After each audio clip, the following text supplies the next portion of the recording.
mampir di Sonora Jogja 102,1 Smart FM Yogyakarta. Selamat siang sahabat Sonora juga Smart Listeners. Kabar baik tentunya di hari ini ya. Di weekend kali ini di Sabtu 17 Juni 2023 ya. Senang sekali di kesempatan siang kali ini saya Hasta menemani suasana siang Anda. Kita di program Family Talk nih. Dan temanya cukup menarik ya sahabat Sonora. Di edisi Sabtu 17 Juni 2023 ini apa? Nah, kita sapa dulu deh narasumber kita di siang kali ini dari Kepala DP3 AP2 Dasi Maju Jakarta. Ada Ibu Erlina Hidayati Sumardi SIPMM. Selamat siang Ibu Erlina. Selamat siang Mas, selamat siang juga para pendengar Sonora dan Smart Listeners dimanapun Anda berada. Oke, sehat-sehat Ibu? Alhamdulillah sehat hari ini. Selalu ya. Kemudian dari Komisi D dari DPRD dari Dasi Maju Jakarta ada Pak Imam Priyono di Putranto SEMSI. Pak Imam, apa kabarnya? Iya, alhamdulillah kabar baik. Sehat, selamat ya. siang juga Mas Asta. Iya, selamat siang Bu Erlia ini. Selamat siang. Ya lah, Bu Kepala Dinas yang cantik ini ya lah. Sonora itu senang semua pendengarnya. Ya, saya ini nggak kelihatan ya. Semua dari tapi suaranya sudah kelihatan. Oh, sudah kelihatan ya. Kalau ini kepala dinas yang cantik gitu loh. Ini hanya gojek loh. Iya. Tapi ya seneng hatinya Bu Erlia ya. Hati yang semuanya. Iya. Semoga semua masyarakat dalam keadaan sehat lah, termasuk kita semua. Amin. Oke, Bu Erna juga Pak Imam. Ini hari Sabtu tadi kan di Yogyakarta itu luar biasa. Iya. Ramai banget tuh Iya, ya. banyak macet tadi Banyak di jalan. macetnya. Ya, Ini karena alhamdulillah mungkin wisatawannya banyak ya di akan weekend. ada weekend atau memang banyak hajatan pernikahan kah gitu ya. Iya. Wah. Pernikahan sama event Mas. Oh, gitu ya? Karena besok ada event besar. Oh iya. Oke. Karena event besarnya itu Bu Erlia sudah tahu semua. Data semua sudah masuk ke beliau gitu ya, dinas gitu. Tapi semakin macet Jogja itu justru semakin alhamdulillah. Artinya pergerakan ekonomi di sini ini luar biasa. Luar biasa. Iya. Oke. Ini ya disyukuri. Oke. Tetapi perlu ditata. Supaya orang terus mengatakan tidak macet. Nah, termasuk juga banyak hajatan orang nikah itu juga disyukuri ya. Iya, Ekonomi berarti disyukuri. bergerak gitu ya. Ya, ekonominya bergerak. Dan kita kan nggak perlu, dan sebagainya. kalau banyak undangan juga nggak perlu beli banyak makanan ya, sudah diberi makan kita. Oke, tapi kita nggak membahas seputar hajatan ya. Tapi ada kaitannya juga nih berkaitan dengan pernikahan. Nah, ini jangan coba-coba menikah kalau belum siap. Iya. Jadi penting ini. Ini penting banget nih. Ini pesan buat semuanya, orang tua juga Betul. apa ya, anak mudanya, remaja gitu ya. Iya. Nanti biar makin tahu bahwa memang ini loh pernikahan itu tidak sederhana loh. Yang sederhana itu cuma rumah makan loh. Makan. Yang sederhana. Aduh. Sederhana tapi tidak sederhana. Kelihatan sederhana tapi kok mewah gitu. Oke, baik. Kita akan membahas sahabat Sonora dengan semua listeners seputar jangan coba-coba menikah kalau belum siap ya. Ini tentunya berkaitan dengan pernikahan dini. Nah, kalau kita membahas seputar pernikahan dini, Bu Erina, seperti apa sih ini pernikahan dini atau pengertiannya itu yang disebut dini itu berarti seperti apa? Jadi kalau menurut Undang-Undang Perkawinan ya, diseyogyakan artinya menikah itu ya di atas 19. Di atas 19 tahun, baik laki-laki maupun perempuan. Kalau yang undang-undang sebelumnya yang kemudian direvisi tadi itu kan yang perempuan 16 tapi kemudian sudah direvisi baik laki-laki maupun perempuan itu minimal 19. Tetapi berdasarkan kajian dari BKKBN ya, baik secara psikologis, ekonomi, sosial budaya dan sebagainya, direkomendasikan artinya kematangan untuk menikah itu laki-laki 25 tahun, perempuan 21 tahun. Itu sudah berdasarkan kajian. Artinya di usia itulah kematangan untuk kemudian bisa melakukan pernikahan dengan lebih baik gitu ya. Nantinya supaya bisa terhindar dari hal-hal yang mengganggu perkawinan atau berkeluarganya gitu. Artinya secara psikologis sudah matang, secara ekonomi sudah siap, sosial budayanya juga sudah siap begitu, dan kemudian juga sudah punya banyak pengetahuan untuk mengasuh anak gitu ya, sehingga sudah siap untuk memulai sebuah keluarga dan kemudian juga memiliki anak gitu. Dan terhindarkan dari konflik-konflik yang mengakibatkan perceraian. Nah, itu kan penting karena bagaimanapun perceraian itu berakibat sangat banyak. apalagi kalau sudah punya anak gitu ya, artinya tidak hanya terhadap pasangannya, suami dan istrinya, tetapi juga nantinya akibatnya itu panjang sekali terhadap perkembangan anak. Nah itu kenapa kok menikah itu memang setelah sudah matang, sudah siap tadi. Nah kemudian juga kalau memang ada hal-hal tertentu ya yang kemudian memaksa untuk menikah sebelum usia 19, kemudian juga sudah ada aturannya, regulasinya begitu, bahwa harus ada dispensasi, harus mengajukan dispensasi, permohonan dispensasi. Nah itu kan melalui proses juga. Nah, prosesnya itu juga tidak lalu singkat sederhana gitu ya. Melalui analisa psikologi, kesiapan, kemudian dukungan baik dari orang tua masing-masing maupun dukungan lainnya.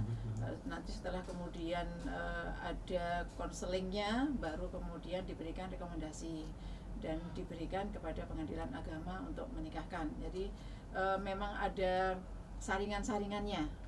Jadi tidak hanya permohonan dispensasi itu asal memohon kemudian diloloskan. Ada juga yang tidak diloloskan. Iya. Makanya kan kemudian ditanyai dulu alasan-alasannya, baik si yang akan menikah maupun orang tuanya masing-masing gitu. Kalau tidak kuat sekali alasannya, ya biasanya ditolak permohonannya. Nah cuma memang yang menikah di bawah usia 19 itu Mas, sebagian besar itu karena ya hamil duluan tadi, sehingga bagaimanapun kemudian lalu ya dibolehkan, artinya diloloskan permohonan dispensasinya begitu. Nah ini juga setelah permohonan dispensasi itu diberikan kepada pengadilan agama, kemudian nantinya menikah, ya memang kemudian harus didampingi, karena meskipun sepertinya kalau sekarang kan perkembangan fisik kayaknya sudah besar, sudah bongsor gitu ya, kayaknya sudah cukup mampu begitu, tetapi kan secara psikologis, ekonomi dan sebagainya kan belum mampu, sehingga harus didampingi apa yang menikah sebelum usia 19 tadi, sehingga kemudian keluarganya nanti bisa berlangsung dengan baik. Nah terhadap dukungan orang tua maupun lingkungannya juga demikian. Jadi di dalam konselingnya itu melibatkan semua pihak yang terkait untuk memastikan kelanggengan keluarga yang terpaksa harus dibentuk dini tadi. Apalagi kalau kemudian sudah hamil ya, maka memang kemudian harus ada pendampingan lagi terhadap kehamilan si calon ibu. Kemudian bagaimana nanti, apakah memungkinkan untuk mengasuh setelah lahir, dukungan lingkungannya apakah cukup baik atau tidak. Nah itu kan pertimbangannya banyak sekali, panjang banget ya. Jadi tidak sederhana seperti itu. Nah itu menunjukkan betapa pentingnya menikah itu di usia yang sudah matang tadi. Oke. Pak Imam tadi sudah disampaikan juga sama Bu Erlina ya, bahwa ya tidak hanya yang indah-indah saja mestinya dipikirkan ketika mau menikah itu ya Mbak ya. Yang indah itu yang membuat bencana. Nah, kalau menurut Pak Imam sendiri berkaitan dengan pernikahan dini ini, dia masih di bawah umur, tadi disampaikan 19 tahun lah itu ya, ke bawah itu ya, minimal tapi ya. Minimal di dalam undang-undang. Kalau dewasanya kan 21 yang perempuan, 25 yang laki-laki. Nah, tapi kejadiannya beda ini karena ada satu kecelakaan dalam tanda kutip ya. Sudah hamil duluan. Nah, itu kalau menurut Pak Imam gimana nih Pak? Gini, saya itu sebenarnya mau tepuk tangan sama Bu Erli. Kenapa? Tapi kan nggak bisa gitu, wawancara gini tepuk tangan. Dari ceritanya gitu ini sederhana. Bu, pemerintah itu dalam hal ini diwakili oleh beliau. Itu kan melakukan perlindungan perempuan dan anak. Karena yang berkaitan dengan Uranu melakukan perlindungan perempuan dan anak.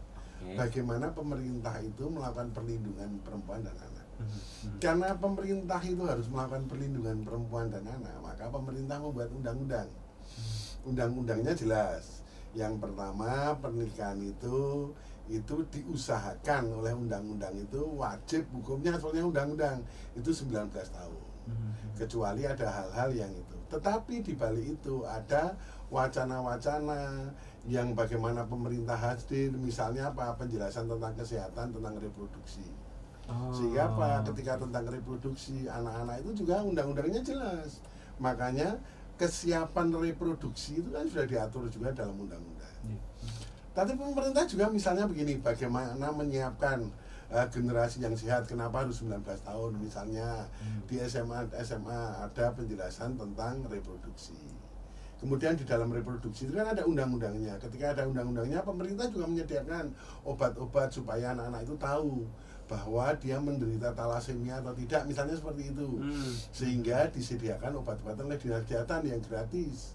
Ketika konseling di puskesmas, konseling ada konseling di SMA, SMK, itu ada obat-obatnya. Sehingga apa? Ketika dia lulus SMA, ketika dia usia di atas 19 tahun dan betul-betul menikah, mereka juga siap reproduksi karena dia harus melahirkan anak. Anak juga butuh perlindungan seperti kata Bu Elia tadi. Kan yang dilindungi itu hanya ibunya, anaknya juga dilindungi dari kesehatannya. Jangan sampai anak itu nanti stunting, karena kalau misalnya direproduksi di SMA tidak ada penjelasan pernikahan dini, terus anak itu ternyata menderita talasemia, terus kemudian dia pada saat hamil dia anemia, kemudian anaknya stunting, yang rugi siapa? Yang salah siapa? Negara, karena negara tidak hadir. Tadi Bu Erlia bilang, ini loh banyak sekali artinya dari cerita Bu Erlia, negara ini hadir untuk melindungi perempuan dan melindungi anak.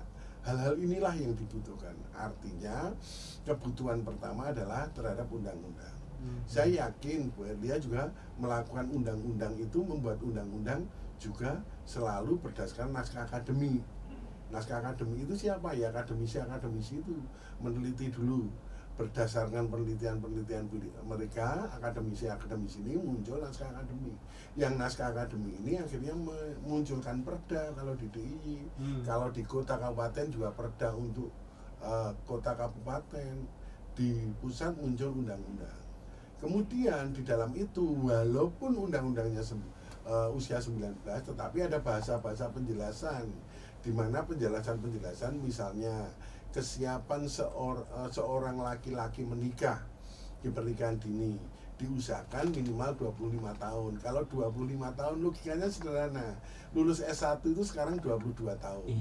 Dia sudah bekerja selama 3 tahun, usianya mapan, dia tahu sulitnya mencari uang, dia tahu sulitnya itu, sehingga ketika membina keluarga kesabarannya ada, cara memakai uangnya tahu, sehingga mungkin sarannya dari pemerintah. Saya yakin Bu Erlia juga sering mengkaji ini dengan akademisi, sehingga beliau dengan yakinnya mengatakan 25 untuk laki-laki, walaupun undang-undangnya 19, gitu loh.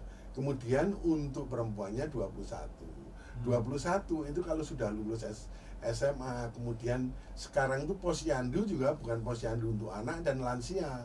Posyandu itu ada posyandu prima undang-undangnya, itu anak-anak muda, itu juga sudah dijelaskan di situ. Ketika anak-anak muda dijelaskan di situ, diberi konseling, itu pasti ada obat-obatan ketika dia melakukan pernikahan dini. Sehingga kalau ada waktu space 2 tahun dari lulus SMA itu rata-rata kan usia 19 tahun. Kemudian 2 tahun dia lulus SMA, mungkin 2 tahun dia bekerja di mana, atau dia sedang kuliah, tapi kan dia sudah mendapat penjelasan-penjelasan tentang bagaimana reproduksi, bagaimana tentang ekonomi, bagaimana tentang kebutuhan-kebutuhan itu. Ini perempuannya juga siap. Ketika laki-laki dan perempuan, anak-anak ini nun sewu usia 25, 21 melakukan pernikahan ini, menjadi kesiapannya luar biasa, dan itu pemerintah hadir dalam bentuk peraturan-peraturan dan penjelasan-penjelasan. Contohnya sederhana, mungkin mengaku Lina ini ngajakan sekarang talkshow seperti ini. Ini sebenarnya penjelasan bahwa perkawinan itu sebetulnya diatur oleh pemerintah. Perkawinan harus dipersiapkan. Perkawinan harus melahirkan generasi yang sehat, generasi milenium menuju ke tahun 2045. Ini kan semuanya sebenarnya pemerintah sudah hadir. Saya yakin tidak hanya di DP3AP2 saja, di dinasnya Bu Erlina untuk ini, tetapi dia juga berkaitan dengan dinas-dinas kesehatan. Karena apa? Tidak mungkin perlindungan perempuan dan perlindungan anak itu hanya berkaitan dengan dinas DP3AP2, karena juga berkaitan dengan kesehatan. Kesehatan itu artinya apa? Bagaimana anak itu, perempuan itu nanti melahirkan anak yang tidak stunting. Itu kan perlu penjelasan di bagaimana perempuan itu tentang penyakit tidak menular. Penyakit tidak menular itu misalnya begini, tiba-tiba perempuan itu kalau hamil darah tinggi. Ya tahu tiba-tiba kan ada, tiba-tiba perempuan itu hamil tiba-tiba anemia. Nah, bagaimana beliau selaku eksekutif ini, bos saya ini BP3B2 ini selaku eksekutif ini bagaimana melindungi perempuan supaya ketika hamil tidak darah tinggi, ketika hamil dia tidak anemia, ketika hamil dia dalam keadaan sehat dan melahirkan bayi yang sehat.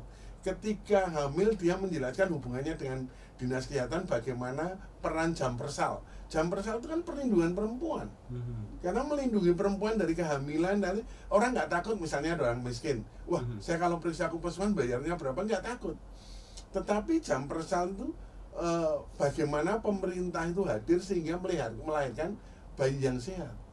Nah, ini nanti ada penjelasan-penjelasan dari DP3AP2 beserta bekerja sama dengan dinas kesehatan. Jadi dia tidak berdiri sendiri, tetapi bersama-sama, dan kebersamaan ini juga kebersamaan dalam aturan-aturan. Gitu Mas. Oke. Gitu. Ya, Bu Elina, kalau dari ceritanya ini berarti memang apa ya? Lintas sektor. Ya, lintas sektor, dan yang namanya pernikahan dini ini apa ya? Cukup berisiko itu ya. Iya, jadi pertama kalau pernikahan dini kan alat reproduksinya dari calon ibu atau perempuan itu kan belum cukup matang gitu ya. Sehingga nanti berakibat yang bisa negatif bila kemudian mengandung gitu ya.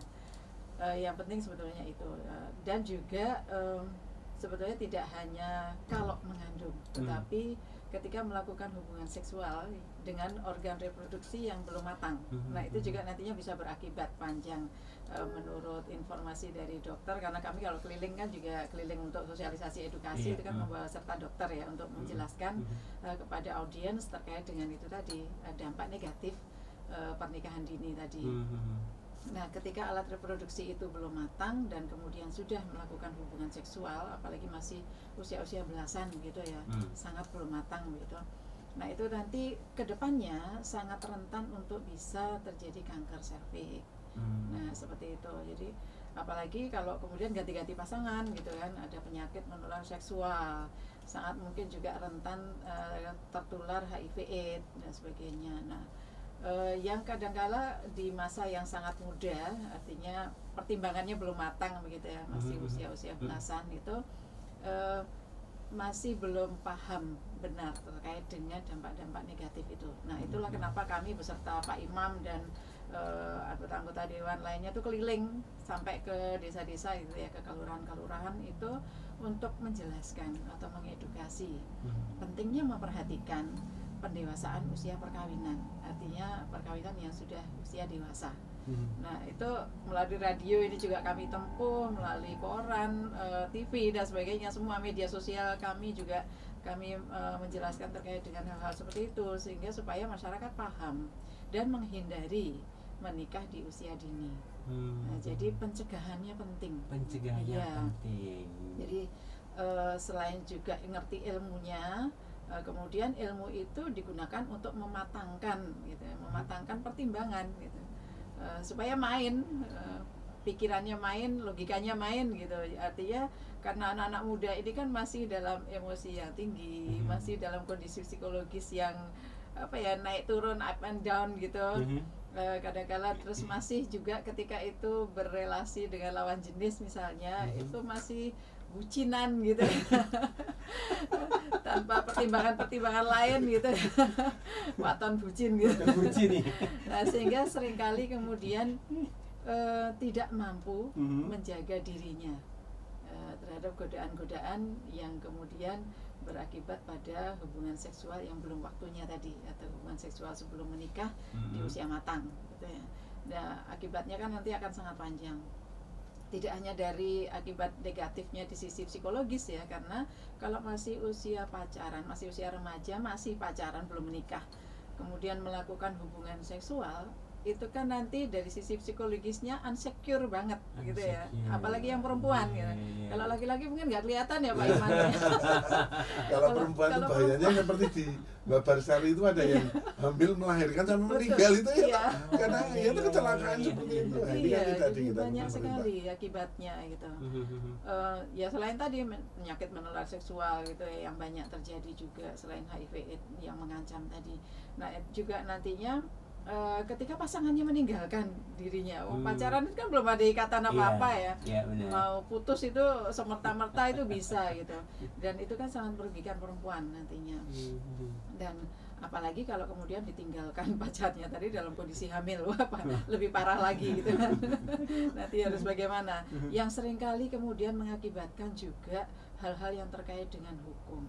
Misalnya pacaran, hamil dan ditinggal pacarnya, kemudian kalut begitu menggugurkan kandungan misalnya, dengan obat-obatan, dengan cara macam-macam dan sebagainya, atau ketika sudah melahirkan membuang bayinya yang dilahirkan. Nah itu kan nantinya kemudian bisa berakibat pada hukum ya, sisi hukum menjadi pelaku kejahatan gitu. Nah perempuan akhirnya menjadi korban gitu ya. Jadi dalam hal ini memang kami ketika edukasi sosialisasi itu menekankan benar terutama pada perempuan-perempuan kita ya, artinya remaja-remaja putri itu untuk tahu masalah-masalah seperti ini, berpikir panjang gitu. Sehingga kemudian menjadi punya pengendalian yang kuat. Artinya tidak hanya ilmu reproduksinya yang didapat, kalau ilmu reproduksi mungkin di sekolah juga dapat ya Pak Imam ya, diberikan gitu. Tetapi disadarkan lagi gitu. Tidak hanya memahami ilmunya, tetapi juga penyadaran, pertimbangan-pertimbangan sehingga kemudian memunculkan pengendalian diri yang kuat. Nah, dan kemudian kami ajarkan juga ketika kami keliling itu kepada remaja-remaja putri beserta orang tuanya supaya mengedukasi anak-anak remajanya juga gitu untuk berani mengatakan tidak. Nah, ini yang kami berani mengatakan tidak ketika pacarnya atau apanya itu mengajak gitu ya untuk melakukan hubungan seksual walaupun dengan dalih cinta. Dengan dalih cinta, bukti cinta kok kayak gitu.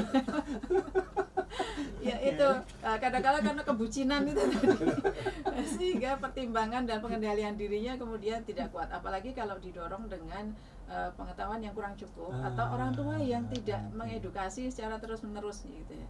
Karena sebetulnya kedekatan antara orang tua dengan anak terutama yang remaja ini kan diperlukan sekali, tidak hanya terhadap remaja putrinya untuk bisa mempunyai pertimbangan dan pengendalian diri yang kuat, termasuk terhadap anak laki-lakinya atau remaja laki-lakinya juga demikian.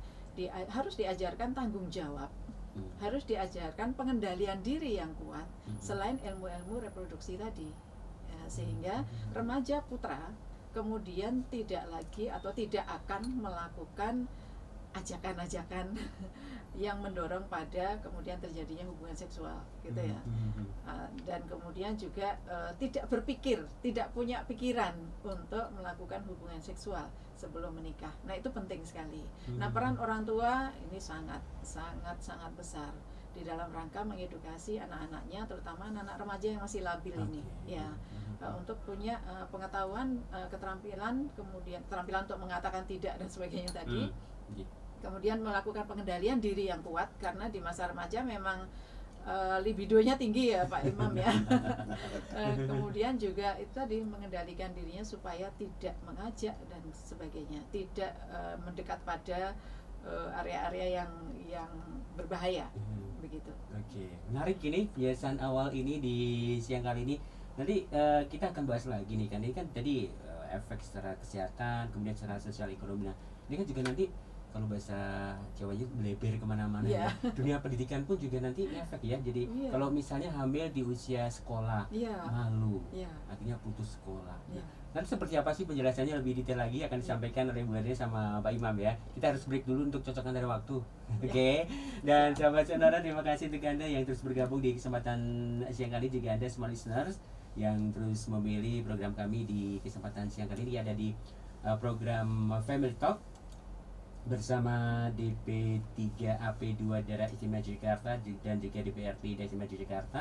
Kita berbincang ini seputar jangan coba-coba menikah kalau belum siap ya. Tadi sudah sedikit disinggung ya berkaitan dengan layak kesehatannya, kemudian dari segi sosial ekonominya seperti apa. Nah, nanti juga kita akan bahas dari segi lainnya ya, dan juga ada hal yang nggak kalah menarik nanti di sesi berikutnya. Terus bergabung di Sonora juga Smart FM Yogyakarta. Baik, 97,4 ada di Sonora Jogja, 102,1 Smart FM Yogyakarta. Sahabat Sonora juga Smart Listeners, kita masih di program Family Talk. Jangan coba-coba nikah kalau belum siap ya.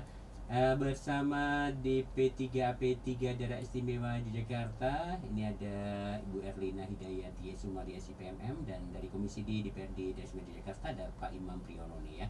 Nah, Pak Imam dan juga Bu Erlina tadi sudah disinggung berkaitan banyak hal, ada sisi kesehatan, ekonomi, dunia pendidikan Pak, ini juga pengaruh banget ya. Nah, apalagi kalau tadi disampaikan di awal itu masih usia sekolah ya. Kadang-kadang malu untuk melanjutkan sekolah, akhirnya putus sekolah kan sendiri. Nah, makanya gini, Iya. Bu Erlina tadi kan cerita, Iya. kalau ada orang hamil itu perlu perlindungan anak. Oke. Sehingga perlindungan anak ini, misalnya anak ada yang hamil di usia sekolah, itu perlu adanya bimbingan konseling dari DP3AP2. Kemudian ada lentas sektor, otomatis ke dinas pendidikan. Nah, ini dinas pendidikan sekarang wajib tidak boleh mengeluarkan siswa yang hamil. Itu undang-undangnya gitu. Jadi supaya tidak malu, konselingnya dari tempatnya DP3AP2 di perlindungan anak gitu. Supaya dinas pendidikan juga tidak mengeluarkan, kita perlindungannya di dinas pendidikan. Artinya aturannya anak itu wajib memperoleh hak pendidikan.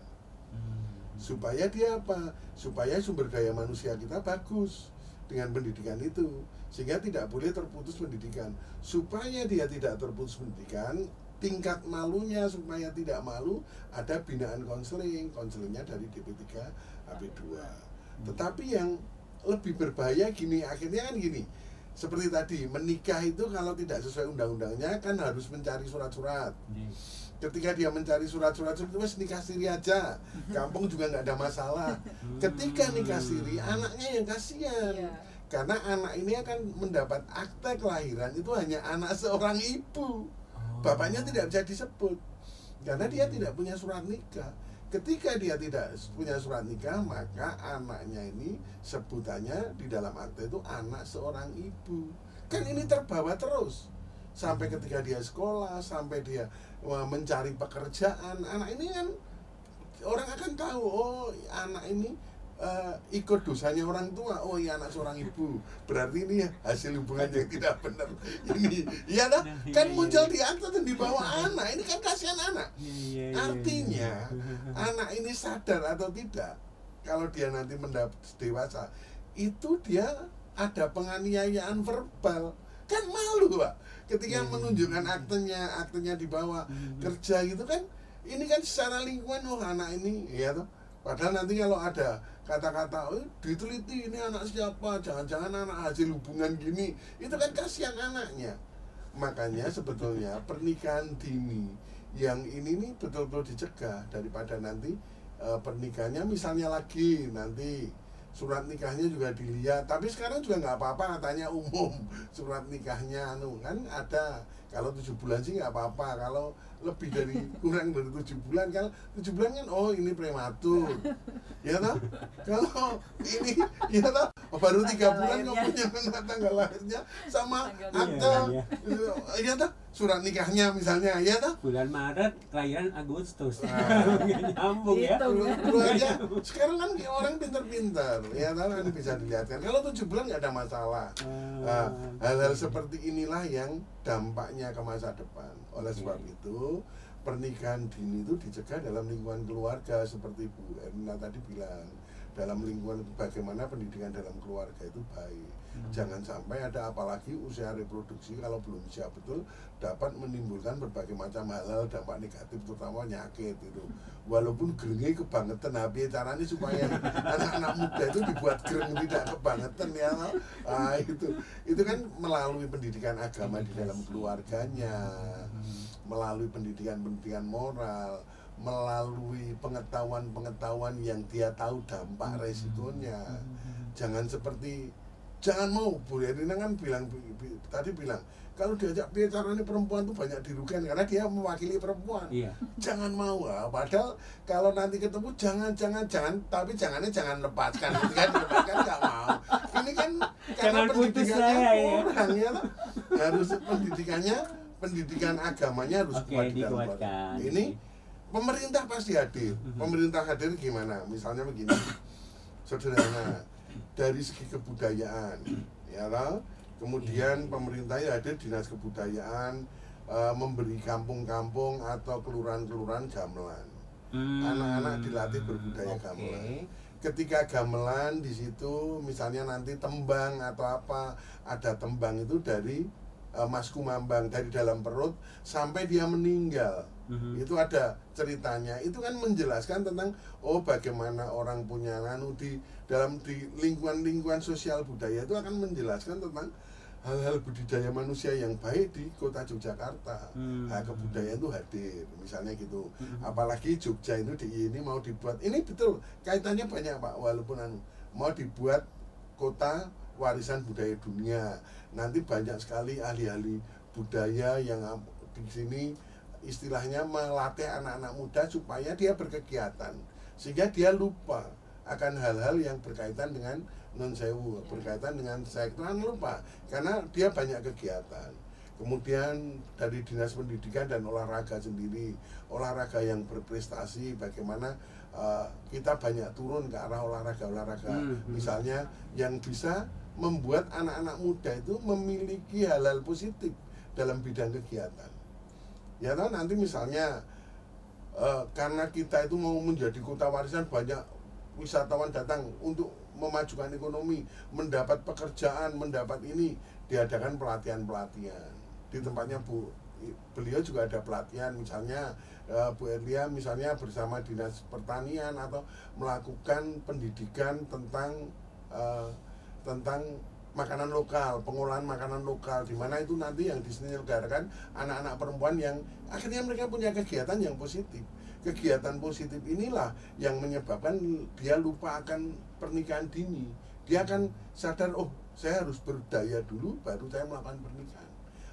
Pencegahan dari pemerintah ini yang dibutuhkan, tetapi dalam bentuk nyata kegiatan. Kegiatan itu harus diikuti dengan perundang-undangan, yang di dalam perundang-undangan itu nanti ada anggaran-anggarannya yang beliau untuk bagaimana melindungi perempuan gitu. Akhirnya usul saya ini juga, Bu Erlina ini punya gagasan juga, misalnya ngomong dengan saya, Pak, bagaimana saya melindungi perempuan? Melindungi yang bagaimana? Melindungi perempuan ini betul-betul berdaya ketika dia ditinggal suaminya, ketika dia orang tuanya tiba-tiba tiba-tiba orang tuanya sudah sepuh meninggalkan dia. Dia seorang perempuan. Bagaimana perempuan ini masih remaja dia tetap survive? Itu bagaimana Bu Erlina melakukan perlindungan ini? Perlindungan dia melakukan pelatihan sehingga perempuan ini berdaya ketika ditinggal suaminya, ketika dia punya anak kecil, ketika dia misalnya itu berdaya, artinya dia mampu melindungi. Ketika dia pacaran, bagaimana dia mampu melindungi, bagaimana Bu Erlina melakukan konseling sehingga ketika saat pacaran pun dia mampu melindungi, sehingga tidak terjadi usia pernikahan dini. Melindunginya dengan apa? Dia punya kegiatan, dia punya pekerjaan. Ya, hal-hal seperti inilah yang dibutuhkan oleh masyarakat. Tapi semua peran DP3 AP2 itu dibutuhkan, tapi nanti tidak sambat ning anggaranku sithik ya Mas. Dia bilang gitu, masih mama anggaranku sithik aja piye ya piye kita bareng-bareng. Ya piye. Karena kan kita juga anggaran itu kan dasarnya kan juga non sewu. Urutan kebutuhan gampang gitu. Ya tahu prioritas. Urutan kebutuhan, kalau masyarakat nggak tahu prioritas piye. Urutan kebutuhan, misalnya dinas ini yang butuh apa. Nah, akhirnya dia ini terbatas isi kait gitu. Jadi memang harus kreatif. Gimana Bu Erlina ini menanggapi yang disampaikan? Tadi sudah disampaikan Pak Imam, meskipun anggaran kami itu kecil dengan target yang begitu besarnya gitu. Nah, kami itu aktif menggandeng pihak-pihak lain Oke. untuk bekerja bersama-sama. Mhm. Memang pada dasarnya kan semua harus lintas sektor tadi ya, bertanggung jawab terhadap tumbuh kembang anak gitu. Sehingga ya karena semua pihak harus bertanggung jawab tadi ya kita gandeng gitu. Tanggung jawabnya mana gitu kan. Sehingga banyak pihak yang ikut bekerja bersama-sama kami dalam kaitannya, salah satunya adalah pendewasaan usia perkawinan ini. Nah tadi juga sudah disampaikan Pak Imam bahwa para remaja ini memang harus diberikan kegiatan-kegiatan yang kreatif gitu ya, dalam rangka karena memang dari sisi psikologis, libido dan sebagainya sedang tinggi gitu, tingkat emosionalnya juga tinggi, nggak mau diatur dan sebagainya, ya itu perlu untuk dilarikan ke hal-hal atau kegiatan-kegiatan yang positif. Nah jadi dibanyain aktivitas gitu, baik itu keterampilan, seni budaya, maupun event-event tadi, olahraga misalnya. Sekarang kan sedang marak ya Pak Imam ya, di jalan-jalan anak-anak muda pada lari-lari gitu. Ini yang besok pagi ada event besar gitu, nasional itu ya pesertanya anak muda banyak sekali. Nah ini bagus untuk penyaluran-penyaluran yang positif gitu. Nah kemudian para orang tua juga harus sadar untuk mendorong anak-anaknya supaya berkegiatan positif tadi. Kalau yang mampu juga ya Mbok Yao dikasih fasilitas gitu ya untuk berkegiatan positif tadi gitu. Kalau yang tidak mampu, toh pemerintah juga sudah menyiapkan banyak program-program, kemudian juga fasilitas-fasilitas di tempat publik gitu ya, dalam rangka supaya anak-anak muda ini punya kegiatan yang positif tadi. Nah kalau semua mendorong ke arah yang baik itu, maka kan tumbuh kembang anak akan optimal, bisa lulus SMA, bahkan mungkin bisa kuliah sampai lulus gitu. Dan itu sangat diperlukan untuk pendewasaan usia perkawinan tadi. Nah kalau perkara anggaran memang di pemerintah itu kecil ya Pak Imam, tetapi masyarakat kan punya tanggung jawab, perusahaan-perusahaan juga punya tanggung jawab gitu. Nah kalau bisa bersama-sama kan jadi besar juga gitu. Melakukan secara bersama-sama sesuai dengan tanggung jawabnya tadi. Bahwa membesarkan anak itu tidak hanya diperlukan orang tua, tetapi juga dibutuhkan kontribusi dari sekolah, dan dibutuhkan partisipasi dari masyarakat secara luas gitu. Jadi bukan hanya tanggung jawab orang tua. Nah sehingga semua pihak harus mendorong untuk supaya remaja-remaja kita itu punya pikiran untuk nantinya menikahnya setelah usia dewasa tadi. Oke. Ini menarik juga, sudah disinggung juga berkaitan dengan orang tua ini juga ada peran yang cukup penting ya untuk penundaan pernikahan ini ya. Nah dalam hal ini kami juga mengedukasi para orang tua. Jadi tadi sudah sampaikan Pak Imam, pemerintah kan sudah menyiapkan layanannya baik konseling secara offline, artinya di tempat gitu, di gedung kami yang namanya Pusat Pembelajaran Keluarga, jadi Puspaga DIY ada, kemudian di kabupaten kota juga punya Puspaganya kabupaten kota masing-masing. Kemudian juga yang bersifat online, ada media sosialnya, ada nomor WA-nya, melalui radio dan sebagainya. Itu yang namanya telekonseling sahabat anak dan keluarga. Artinya sudah disiapkan semuanya. Nah, tinggal selain mereka mengedukasi masyarakat melalui semua lini tadi, juga menyediakan konseling kalau ada masyarakat yang kemudian pengen curhat, pengen tanya, pengen konseling, bahkan pengen merubah perilaku. Nah, itu sangat dimungkinkan karena petugas-petugas kami sudah disiapkan untuk itu, profesional dan dijaga kerahasiaannya. Jangan khawatir gitu. Jadi selain pemerintah menyiapkan layanan untuk korban kekerasan, kami juga menyiapkan untuk konseling tadi. Sehingga sepertinya ya kalau kemudian ada yang punya masalah kok tidak mengakses layanan-layanan yang sudah disediakan, kemudian masalahnya menjadi berat dan mengakibatkan hal-hal negatif pada dirinya maupun nanti berdampak pada masyarakat, lah kan namanya konyol ya. Wong ya sudah disiapkan ya. Jadi supaya tidak berdampak pada orang lain juga gitu. Masalah-masalah kesehatan mental, ketidaksiapan, kemudian tadi punya masalah ketika berpacaran tapi didiamkan dan sebagainya, nggak bisa tidur karena memikirkan hal-hal yang sudah terlanjur dan sebagainya tadi. Nah itu kan sebetulnya bisa dikonselingkan. Nanti kan konselor kami akan memberikan bimbingan, kemudian alternatif solusinya, dan kemudian bila diperlukan mediasi, karena biasanya ya ini kaitannya dengan tadi kalau ada remaja yang hamil di luar nikah tadi. biasanya mau matur ke orang tuanya kan takut. Nah, sehingga kadang-kala melakukan kegiatan hal-hal yang negatif yang merugikan dirinya maupun bayi dalam kandungannya kan karena takut untuk matur ke orang tuanya tadi. Nah, petugas kami sangat siap untuk memediasi. Nah, jadi kalau si anak curhat misalnya menghubungi, kemudian nanti akan selain dikonselingi, kemudian ada alternatif solusi juga. Kalau memang si anak tidak mampu, tidak berani untuk matur ke orang tuanya, nanti petugas yang akan memediasi, mendekati orang tua, memahamkan dulu orang tua supaya nanti kalau ketemu anaknya nggak terus malah memarahi gitu ya. Apalagi nanti kekerasan fisik dan sebagainya. Nah, itu kan diperlukan juga upaya-upaya pendekatan, sehingga kemudian makin paham.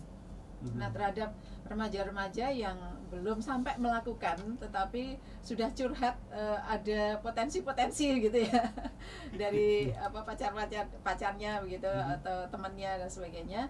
Ketika curhat nanti kan petugas kami kemudian memberikan konselingnya gitu, arahan-arahannya, bagaimana caranya dan sebagainya, dan bagaimana supaya si remaja ini tidak lagi kemudian berpikir fokus pada seperti tadi Pak Imam katakan hanya fokus pada hal-hal yang berbau pacaran, seksualitas dan sebagainya, tapi kemudian diarahkan untuk ayo berkegiatan yang lain, coba pikirkan punya teman yang banyak, bersosialisasi yang banyak, ikut kegiatan ini itu, lihat pameran ini itu dan sebagainya.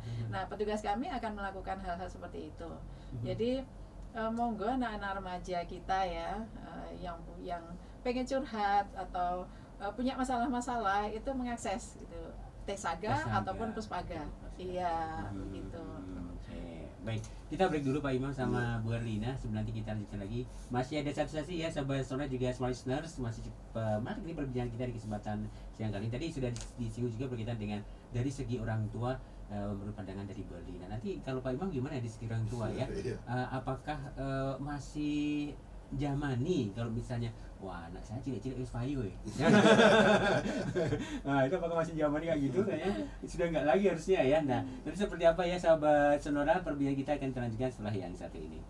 97,4 dari Sonora Jogja dan 102,1 Smart FM Yogyakarta. Sahabat Sonora juga Smart Listeners, kita di sesi terakhir tadi, sesi keempat ketiga ini ya.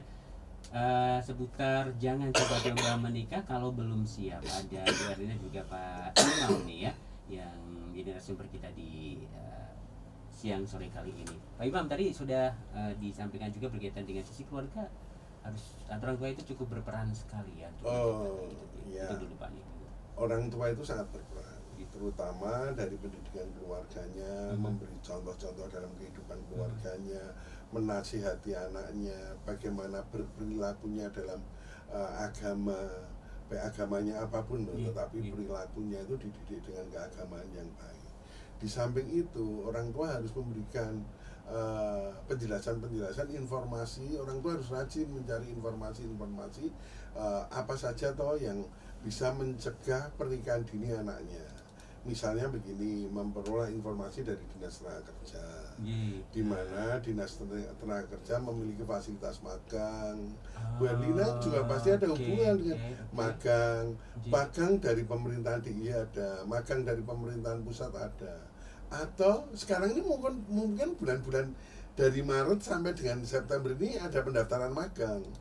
Magang, bagaimana anak-anak kita yang lulus SMA saat ini bagaimana mencari magang. Magang dari provinsi, magang dari pemerintah pusat, terus kemudian ada yang bekerja di luar negeri, baik di Jepang atau kalau perawatnya ada, kemarin juga saya ketemu orang ada dia kontrak dengan perawat di Belanda. Hal seperti inilah yang orang tua harus juga rajin memperoleh informasi. Kalau tidak orang tua, itu binaan wilayah lingkungan sekitar.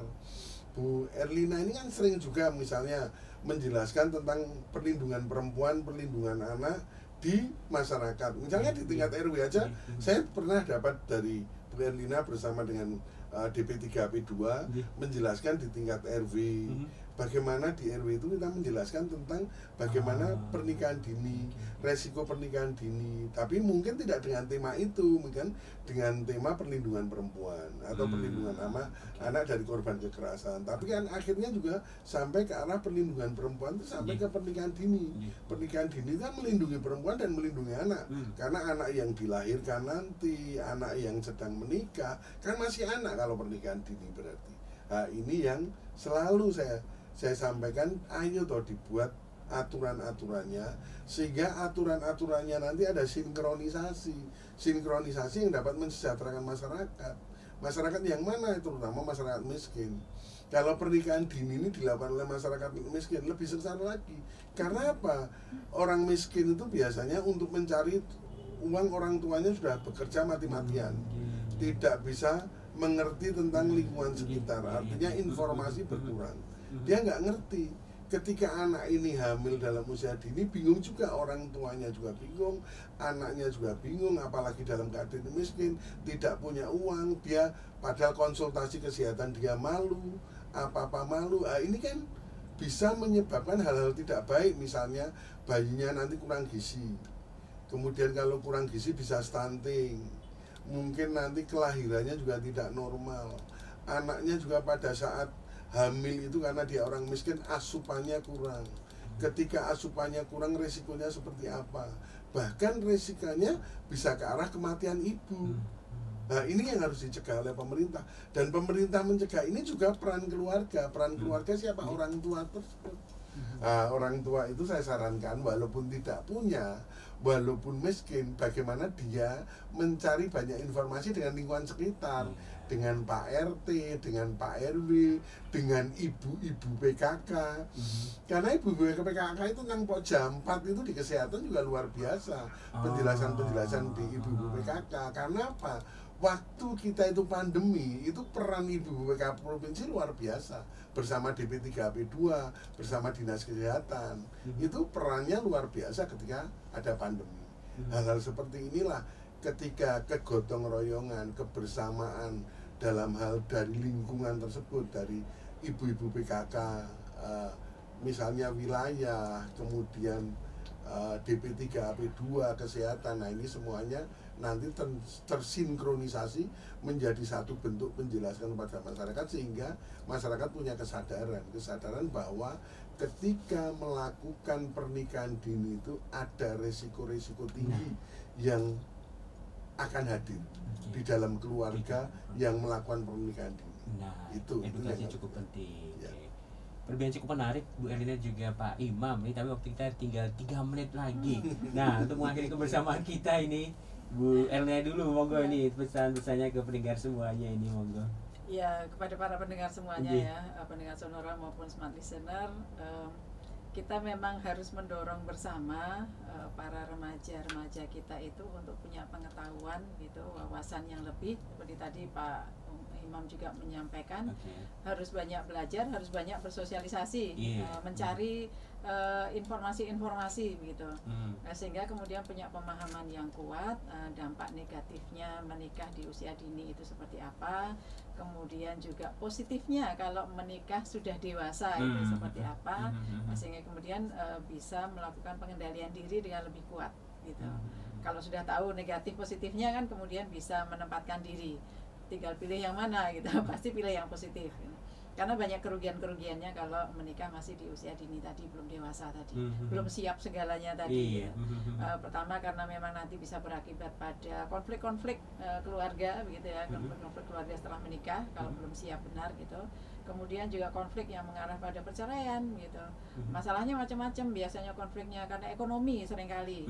Wong masih pengen dolan kok disuruh nyambut gawe menghidupi keluarga gitu. Masih suruh ngomong ya laki-laki gitu. Kemudian yang perempuan masih pengen dolan, masih pengen dandan, masih pengen macam-macam gitu, shopping-shopping dan sebagainya, kok harus ngasuh anak, mengelola rumah tangga yang ekonominya morat-marit tadi gitu kan. Nah, jadi lebih baik memang menyiapkan segalanya. Karena kalau tidak siap nanti juga kesehatan mentalnya jadi terganggu. Nah, kalau kesehatan mental terganggu, nanti efeknya juga macam-macam, ke kesehatan fisik, ke sosialisasi dengan orang lain yang tidak baik dan sebagainya. Nah, itu jadi monggo dari sisi remaja sendiri cari informasi sebanyak-banyaknya.